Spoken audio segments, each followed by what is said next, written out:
On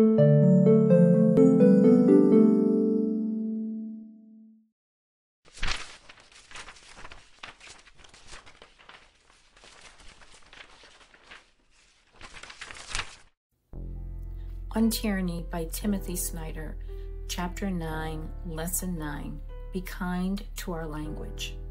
Avoid pronouncing the phrases everyone else does. Think up your own way of speaking, even if only to convey that thing you think everyone is saying. Make an effort to separate yourself from the internet. Read books. Victor Corporeal, a literary scholar of Jewish origin, turned his philological training against Nazi propaganda. He noticed how Hitler's language rejected legitimate opposition. The people always meant some people and not others. An American president said, "My people." Encounters were always struggles. An American variant is winning. And any attempt to understand the world in a different way was defamation of the leader. Or, as an American president put it, treason. Politicians in our time feed their cliches to television, where even those who wish to disagree repeat them. Television purports to challenge political language by conveying images, but the succession from one frame to another can hinder a sense of resolution. Everything happens fast, but nothing actually happens. Each story on televised news is, quote, breaking, until it is displaced by the next breaking news. So we are hit wave upon wave, but never see the ocean. The effort to define and shape the significance of events requires words and concepts that elude us when we are entranced by visual stimuli. Watching television news is sometimes little more than looking at someone who is also looking at a picture. We take this collective trance to be normal. We have slowly fallen into it. More than a half a century ago, the classic novels of totalitarianism warned of the domination of screens, the suppression of books, the narrowing of vocabularies, and the associated difficulties of thought. In Ray Bradbury's Fahrenheit 451, published in 1953, firemen find and burn books while most citizens watch interactive television. In George Orwell's 1984, published in 1949, books are banned and television is two-way, allowing the government to observe citizens at all times. In the book 1984, the language of visual media is highly constrained to starve the public of the concepts needed to think about the present, remember the past, and consider the future. One of the regime's projects was to limit the language further by eliminating even more words with each edition of the official dictionary. Staring at a screen is perhaps unavoidable, as we are doing now. But the two-dimensional world makes little sense unless we draw upon a mental armory that we have developed somewhere else. When we repeat the same words and phrases that appear in the daily media, we accept the absence of a larger framework. To have such a framework requires more concepts, and having more concepts requires reading. So get the screens out of your room and surround yourself with books. The characters in Orwell's and Bradbury's books could not do this, but we still can. What to read? Asked Snyder. He has a full list of books that I'm going to put in the description. He ends this chapter speaking to Christians. He says, Christians might return to the foundational book, which as ever is very timely. Jesus preached that it, quote, "It is easier for a camel to go through the eye of a needle than for a rich man to enter into the kingdom of God."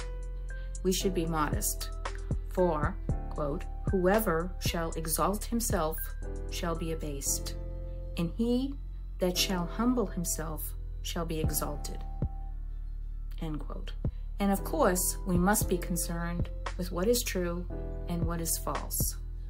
He says, quote, "And ye shall know the truth, and the truth shall make you free."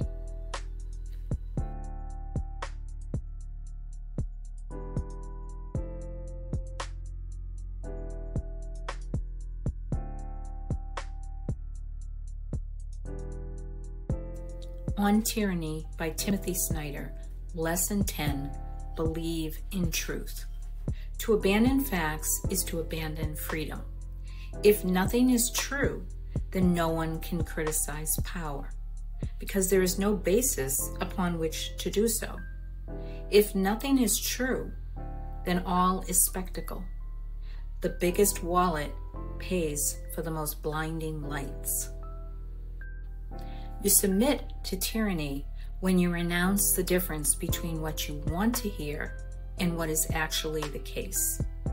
The renunciation of reality can feel natural and pleasant, but the result is your demise as an individual, and thus the collapse of any political system that depends upon individualism. As observers of totalitarianism such as Victor Klemperer noticed, truth dies in 4 modes. The first mode is the open hostility to verifiable reality, which takes the form of presenting inventions and lies as if they were facts. In 2017, the American president averaged 6 lies a day.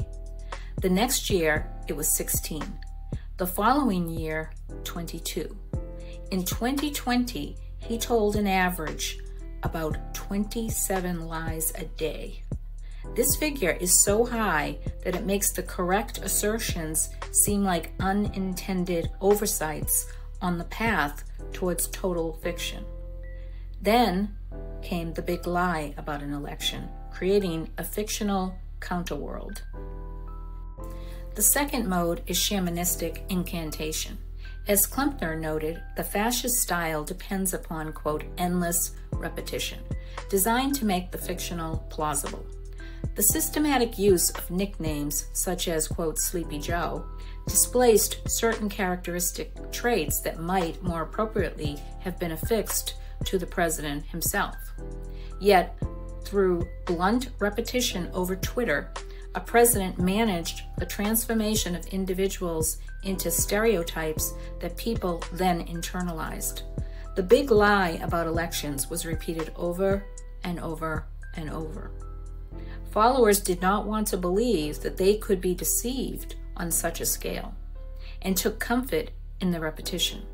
The big lie created its own world, where anyone who pointed to simple truths was the enemy. The next mode is magical thinking, or the open embrace of contradiction. Like, a billionaire can pay neither taxes nor debts.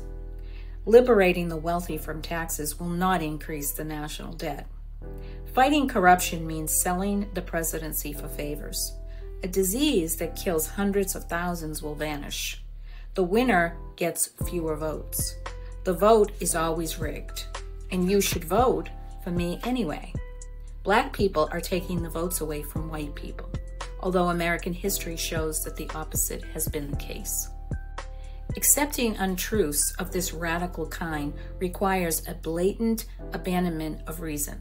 Klemperer's description of losing friends in Germany in 1933 over the issue of magical thinking ring eerily true today. One of his former students implored him, quote, to abandon yourself to your feelings, and you must always focus on the Führer's greatness rather than on the discomfort you are feeling at present, end quote. 12 years later, after all the atrocities and at the end of a war that Germany had clearly lost, an amputated soldier told Klemperer that Hitler, quote, has never lied yet. I believe in Hitler, end quote. The final mode is misplaced faith. It involves the sort of self-deifying claim a president made when he said that, quote, I alone can solve it, or I am your retribution, end quote. When faith descends from heaven to earth in this way, no room remains for the small truths of our individual discernment and experience. What terrified Klepter was the way that the transition seemed permanent. Once truth had become oracle rather than factual, evidence was irrelevant. At the end of the war, a worker told Klepter that, quote, "Understanding is useless. You have to have faith. I believe in the Führer," end quote. Eugene Ionesco, the great Romanian playwright, watched one friend after another slip away into the language of fascism in the 1930s. The experience became the basis for his 1959 absurdist play, Rhinoceros, in which those who fall prey to propaganda are transformed into giant horned beasts. Of his own personal experiences, Ionesco wrote, "University professors, students, intellectuals were turning Nazi, becoming iron guards, one after the other. At the beginning, certainly they were not Nazis. About 15 of us would gather together to talk and to try to find arguments opposing theirs. It was not easy. From time to time, one of our friends said, quote, 'I don't agree with them, to be sure, but on certain points, nevertheless, I must admit, for example, the Jews, ... end quote. And this was a symptom. This was a symptom. 3 weeks later, this person would become a Nazi. He was caught in the mechanism. He accepted everything. He became a rhinoceros. Towards the end, only 3 or 4 of us were still resisting." Ionesco's aim was to help us see just how bizarre propaganda actually is, but how normal it seems to those who yield to it. By using the absurd image of the rhinoceros, Ionesco was trying to shock people into noticing the strangeness of what was actually happening. The rhinoceri are roaming through our neurological savannas. We now find ourselves very much concerned with something we call, quote, post-truth. And we tend to think that it's a scorn of everyday facts and its construction of alternative realities is something new or postmodern. Yet there is little here that George Orwell did not capture 7 decades ago in his notion of double think. In its philosophy, post-truth restores precisely the fascist attitude to truth, and that is why nothing in our own world would startle Klepper or Ionesco. Fascists despised the small truths of daily existence, loved slogans that resonated like a new religion, and preferred creative myths to history or journalism. They used new media, which at the time was radio, to create a drumbeat of propaganda that aroused feelings before people had time to ascertain facts. And now, as then, many people confused faith in a hugely flawed leader with the truth about the world we all share. Post-truth is pre-fascism.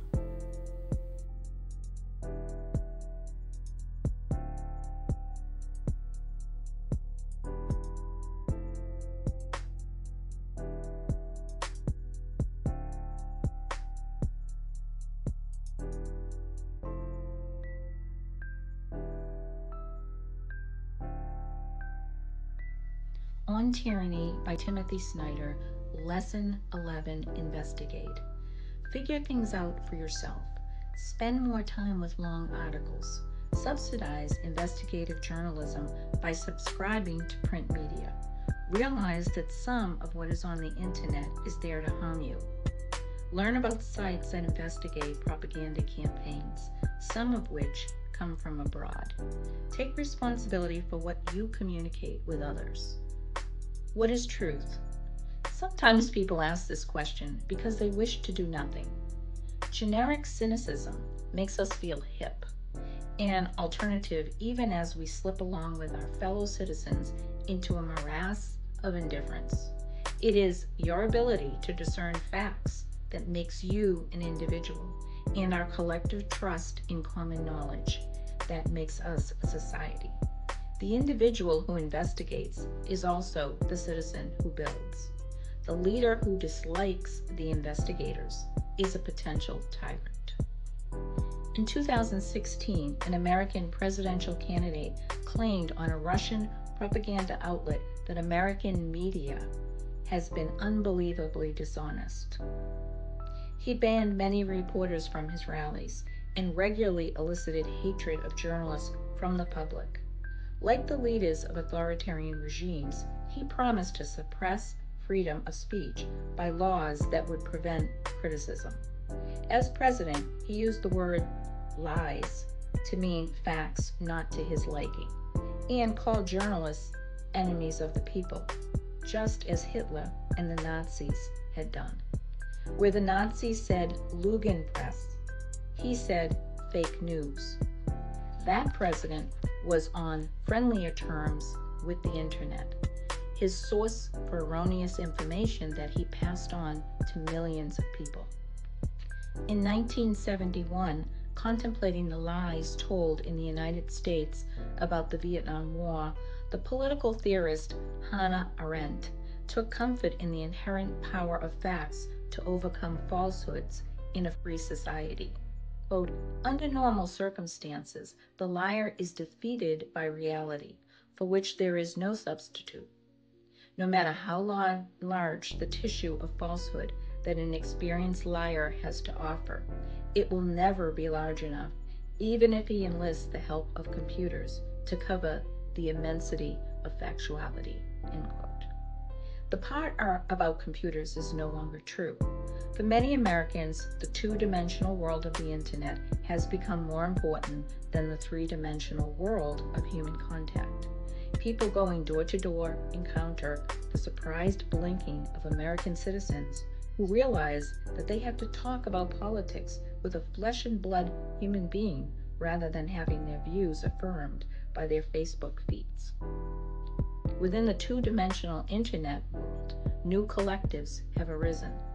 Invisible by the light of day, tribes with distinct worldviews, beholden to manipulations. And yes, there is a conspiracy that you can find online. It is the one to keep you online, looking for conspiracies.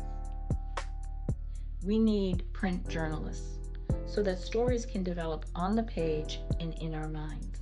What does it mean, for example, when a president says that women belong at home, that pregnancy is an inconvenience, that mothers do not give 100% at work, that women would be punished for having abortions, that women are slobs, pigs, or dogs, and that it is permissible to sexually assault them? What does it mean when a president's enterprises are financed by mysterious foreign cash, that he owes hundreds of millions of dollars, and that he solicits help from foreigners to win American elections?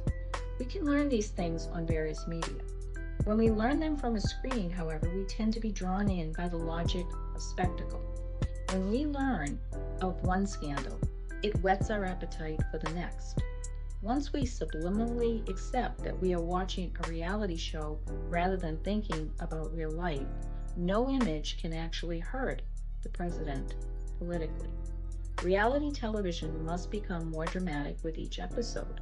If we found a video of an American president performing Cossack dances while Putin claps, we would probably just demand the same thing with him wearing a bear suit and holding rubles in his mouth. The better print journalists allow us to consider the meaning for ourselves and for the country of what might otherwise seem to be isolated bits of information. But while anyone can repost an article, researching and writing is hard work that requires time and money. Before you decide the mainstream media, note that it is no longer the mainstream. It is a derision that is mainstream and easy, and actual journalism that is edgy and difficult. So try for yourself to write a proper article involving work in the real world, traveling, interviewing, maintaining relationships with sources, researching in written records, verifying everything, writing and revising drafts, all on a tight and unforgiving schedule. If you find you like doing this, keep a blog. In the meantime, give credit to those who do all of that for a living.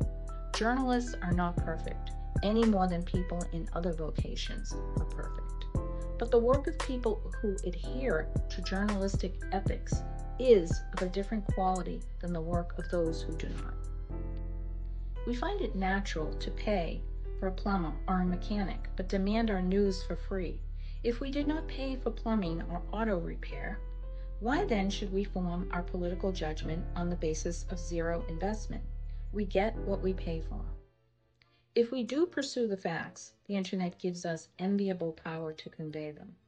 The authorities cited here had nothing of the kind. Leszek Kołakowski, the great Polish philosopher and historian from whom this book takes its epigraph, lost his chair at Warsaw University for speaking out against the communist regime and could not publish. The first question in this book from Hannah Arendt came from a pamphlet entitled We Refugees, a miraculous achievement written by someone who had escaped a murderous Nazi regime. A brilliant mind like Victor Klemperer, much admired today, is remembered only because he stubbornly kept a hidden diary under Nazi rule. For him, it was sustenance.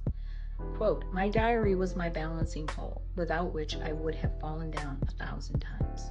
Welcome Havel, the most important thinker amongst the communist dissidents of the 1970s, dedicated his most important essay, The Power of the Powerless, to a philosopher who died shortly after interrogation by the Czechoslovak Communist Secret Police.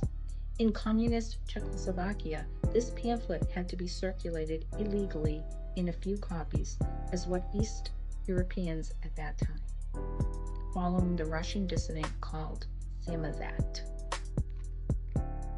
If the main pillar of the system is living a lie, wrote Havel, then it is not surprising that the fundamental threat to it is living in truth.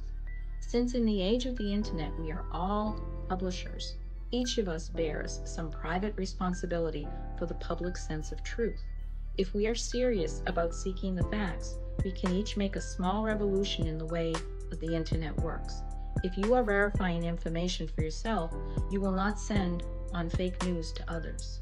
If you choose to follow reporters who you have reason to trust, you can also transmit what they have learned to others. If you retweet only the work of humans who have followed journalistic protocols, you are less likely to debase your brain interacting with bots and trolls. We do not see the minds that we hurt when we publish falsehoods, but that does not mean we do no harm. Think of driving a car. We may not see the other driver, but we know not to run into their car. We know that the damage will be mutual. We protect the other person without seeing him, dozens of times every day. Likewise, although we may not see the other person in front of his or her computer, we have our share of responsibility for what is on the screen. If we can avoid doing violence to the minds of unseen others on the internet, others will learn to do the same. And then perhaps our internet traffic will cease to look like one great bloody accident.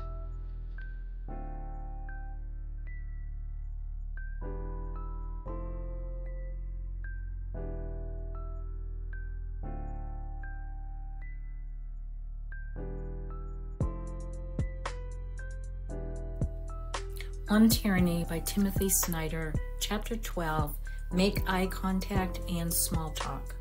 This is not just polite, it is part of being a citizen and a responsible member of society. It is also a way to stay in touch with your surroundings, break down social barriers, and understand whom you should and should not trust. If we enter a culture of denunciation, you will want to know the psychological landscape of your daily life. Tyrannical regimes arose at different times and places in Europe of the 20th century.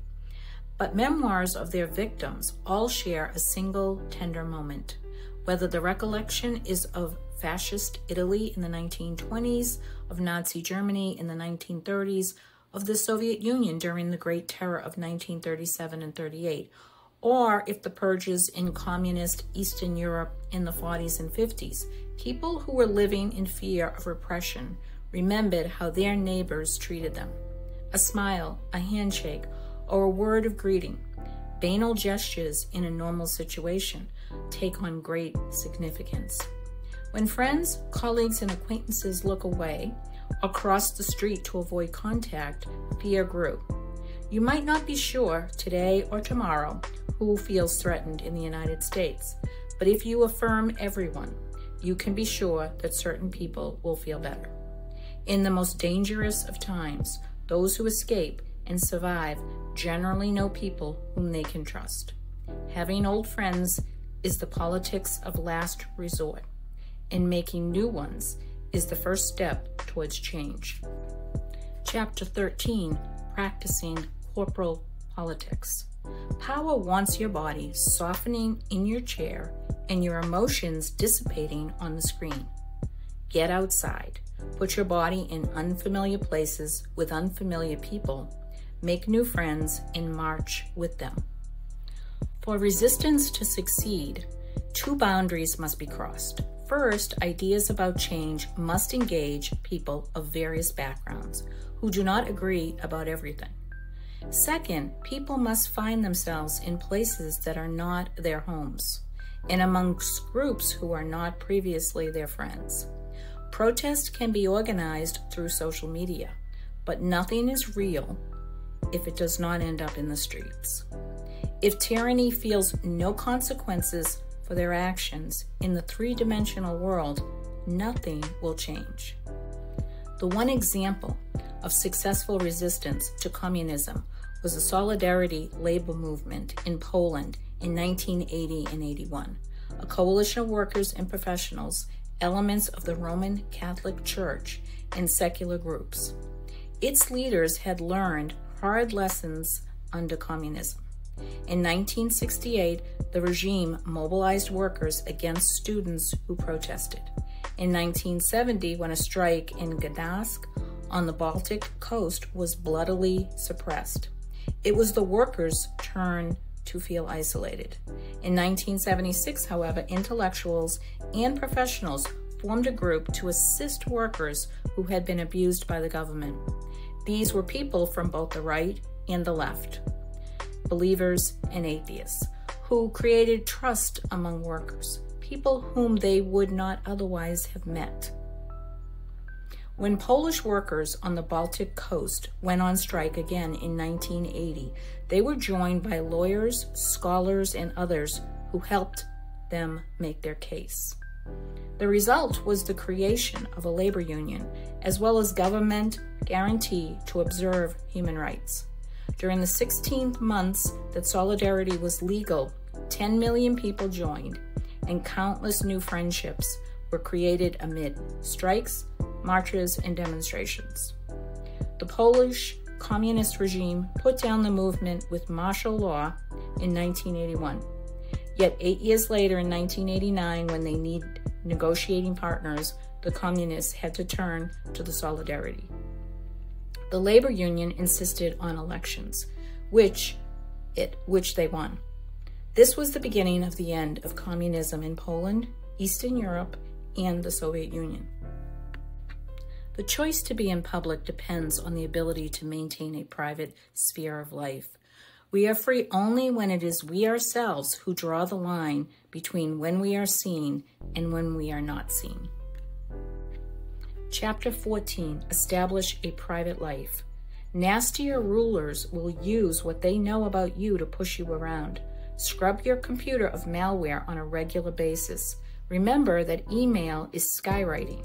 Consider using alternative forms of the internet, or simply using it less.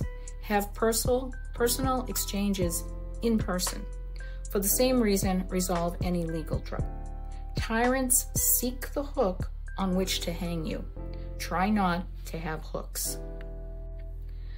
What the great political thinker Hannah Arendt meant by totalitarianism was not an all-powerful state, but the erasure of the difference between private and public life. We are free only insofar as we can exercise control over what people know about us and in what circumstances they come to know it. During the campaign of 2016, Americans took a step towards totalitarianism without even noticing it by accepting as normal the violation of electronic privacy. Whether it is done by American or Russian intelligence agencies, or for that matter by any institutions, the theft, discussions, or publication of personal communications destroys a basic foundation of our rights. If we have no control over who reads what and when, we have no ability to act in the present or plan for the future. Whoever can pierce your privacy can humiliate you and disrupt your relationships at will. No one, except perhaps a tyrant, has a private life can survive public exposure by hostile directive. The timed email bombs of the 2016 presidential campaign were also a powerful form of disinformation. Words written in one situation made sense only in that context. The very act of removing them from their historical moment and dropping them in another is an act of falsification. What is worse, when media followed the email bombs, is that as if they were news, they portrayed their own mission. Few journalists made an effort to explain why people said or wrote the things they did at the time. Meanwhile, in transmitting the privacy violations as news, the media allowed themselves to be distracted from the actual events of the day. Our appetite for the secret, though, Arendt said, is dangerously political. Totalitarianism removes the difference between private and public, not just to make individuals unfree, but also to draw the whole society away from normal politics and towards conspiracy theories. Rather than defining facts or generating interpretations, we are seduced by the notion of hidden realities and dark conspiracies that explain everything.